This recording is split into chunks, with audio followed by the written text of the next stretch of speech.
কাহিনীটো পৰিৱেশন মই দেখা নাই, কিন্তু মই যিটো শুনিছোঁ যে বিভাগ কৰ্তন বিশ্ববিদ্যালয়ৰ কাৰণে ইমান সহজ কথা নহয়। আজিলৈকে বিভাগ কৰ্তন হোৱা নাই গুৱাহাটী বিশ্ববিদ্যালয়ত। নতুন নতুন বিভাগ আৰম্ভহে কৰা হৈছে, বিভাগ কৰ্তন কেতিয়াও হোৱা নাই। এতিয়া কেতিয়াবা কি হয়, কিছুমান বিভাগে কিছুমান পাঠ্যক্ৰম তেওঁলোকে ছাত্ৰ ছাত্ৰীৰ কাৰণে দিয়ে, আৰু কেতিয়াবা দেখে যে সেই পাঠ্যক্ৰমত যদি ছাত্ৰ ছাত্ৰীৰ সংখ্যা কমে বেলেগ এটা পাঠ্যক্ৰম তেওঁলোকে ইন্ট্ৰডিউচ কৰিব কাৰণে গুৱাহাটী ইউনিভাৰ্চিটিৰ সেইখিনি স্বতন্ত্ৰতা আছে। গুৱাহাটী বিশ্ববিদ্যালয়ত 2023-24 বৰ্ষত কেইটামান বিভাগে মেজৰ আণ্ডাৰ গ্ৰেজুৱেটৰ মেজৰ প্ৰগ্ৰাম আৰম্ভ কৰিছিল, আৰু এই 3 বছৰ যেতিয়া হৈ গ'ল দেখা গ'ল যে কিছুমান বিভাগৰ ছাত্ৰ ছাত্ৰীৰ সংখ্যা মানে ডিমাণ্ড যিটো কওঁ আমি খুব সন্তোষজনক নহয়। কেইটামান বিভাগ, আৰু এই প্ৰায় কেইটা বিভাগেই এটা ইণ্টাৰডিচিপ্লিনাৰী বিভাগ। সেই বিভাগবিলাকে এইবাৰ বিচাৰিছে যে তেওঁলোকে এইবাৰ মেজৰ প্ৰগ্ৰামটো অফাৰ নকৰে। ডিপাৰ্টমেণ্ট বন্ধ হোৱাৰ প্ৰশ্নই নাই, আৰু তেওঁলোকৰ মাইনৰ পেপাৰ, তেওঁলোকৰ MDC পেপাৰ, তেওঁলোকৰ SCC পেপাৰ, তেওঁলোকৰ এক্সিষ্টিং PhD প্ৰগ্ৰাম, তেওঁলোকৰ এক্সিষ্টিং মাষ্টাৰ ডিগ্ৰী প্ৰগ্ৰাম সকলোবিলাক চলি থাকিব।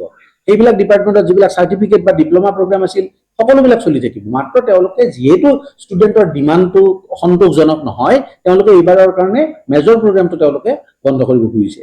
সেইটোহে কথা আমাৰ মাজত আলোচনা হোৱা কথা, কিন্তু বিভাগ বন্ধ হোৱা নাই, এইটো ভুল তথ্য। নহয়, 10টাকৈ বিভাগত এডমিশ্যন হ'ব।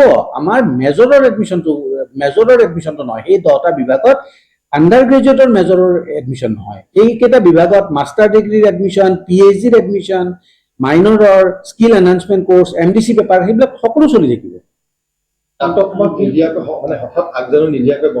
নহয়, আমি চাওক, আমাৰ তাতে যেতিয়া এপ্লিকেশ্যন দেখিছোঁ, আমাৰ ধৰি ল'লো এটা ডিপাৰ্টমেণ্টত 5খন এপ্লিকেশ্যন কৰিছে। আমি আগতেতো গম নাপাওঁ সেইটো ডিপাৰ্টমেণ্টত 5খন এপ্লিকেশ্যন কৰিব নাই। আচ্ছা, 5খন এপ্লিকেশ্যনৰ পৰা যদি আমি ষ্টুডেণ্টৰ শ্বৰ্ট লিষ্ট বনাওঁ, তেতিয়া হয়তো এজন ষ্টুডেণ্টে এডমিশ্যন ল'ব লাগে, আৰু এজন ষ্টুডেণ্টে এডমিশ্যন ল'লে আমিতো তেওঁৰ দায়িত্ব ল'ব লাগিব গোটেই চাইকেলটো। গতিকে এডমিশ্যনৰ আগতে আমি ঠিক কৰিছোঁ যে তেওঁলোকৰ এই যিহেতু ডিমাণ্ড কম, সেইকেইটা ছাবজেক্ট আমি এইবাৰৰ কাৰণে আমি এভিয়েঞ্চত ৰাখিম। ছাবজেক্ট কেইটা আচলতে মই এতিয়াই নকওঁ, কিয়নো আমি অকণমান এইটো বিষয়ত আৰু একলানি আলোচনা আছে, সেই আলোচনাৰ পিছতে আমি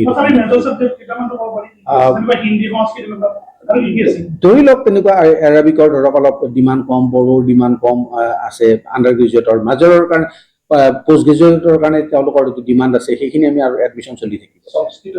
সংস্কৃতৰ ধৰক তেনেকুৱা আৰু মানে ছিংগল ডিজিট নাম্বাৰ, এতিয়া ছেকেণ্ড ছেমিষ্টাৰ বা 4th ছেমিষ্টাৰত ছিংগল ডিজিট নাম্বাৰৰ ষ্টুডেণ্ট আছে। গতিকে সেই হিচাপে আমাৰ তেওঁলোকৰ master degree program, PhD program, যিবিলাক মাইনৰ বা SCC দিছিলে সেইবিলাক চলি থাকিব, আৰু তেওঁলোকৰ যিবিলাক ছেকেণ্ড ছেমিষ্টাৰ বা 4th ছেমিষ্টাৰৰ ষ্টুডেণ্ট আছে সেইবিলাকৰ প্ৰগ্ৰাম কিন্তু চলি থাকিব। তেওঁলোকে সেইবিলাক ষ্টুডেণ্টে তাতে পঢ়ি থাকিব পাৰিব।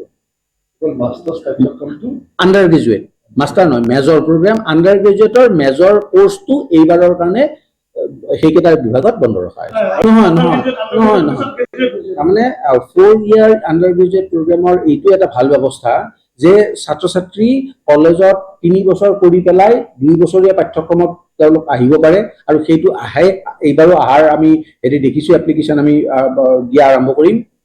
তেওঁলোকে 4th yearতো আহিব পাৰে, 4 বছৰ কলেজত কৰি তেওঁলোকে 5 নম্বৰ বছৰত গুৱাহাটী বিশ্ববিদ্যালয়ত আহিব পাৰে।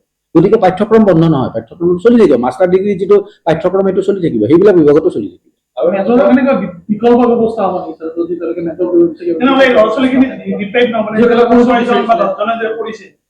নহয়, তেওঁলোকৰ কোৰ্চটো চলি থাকিব নহয়, তেওঁলোকক আমি কেনেকৈ বন্ধ কৰিম?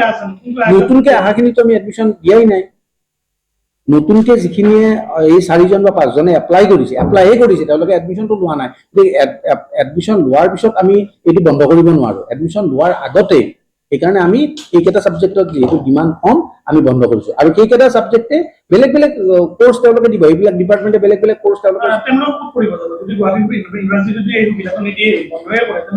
গুৱাহাটী ইউনিভাৰ্চিটিত আমাৰ বহুত ডিপাৰ্টমেণ্ট আছে, 45টা ডিপাৰ্টমেণ্ট আছে, 45টা। আমাৰ মাষ্টাৰ ডিগ্ৰী প্ৰগ্ৰাম চলি থাকিব। আণ্ডাৰ গ্ৰেজুৱেটৰ কথাটো অলপ সুকীয়া। আণ্ডাৰ গ্ৰেজুৱেটটো গুৱাহাটী বিশ্ববিদ্যালয়ত 23-24 বৰ্ষত NEP ইমপ্লিমেণ্টেশ্যনৰ কাৰণে হৈছিলে। আমি এই 3 বছৰৰ আমাৰ গোটেইখিনি আমি অবজাৰ্ভ কৰিলোঁ। ডিপাৰ্টমেণ্টবিলাকেও বিচাৰিলে যে তেওঁলোকৰ গৱেষণা বা এই যিটো মাষ্টাৰ ডিগ্ৰী প্ৰগ্ৰাম সেইখিনি ঠিক ঠাক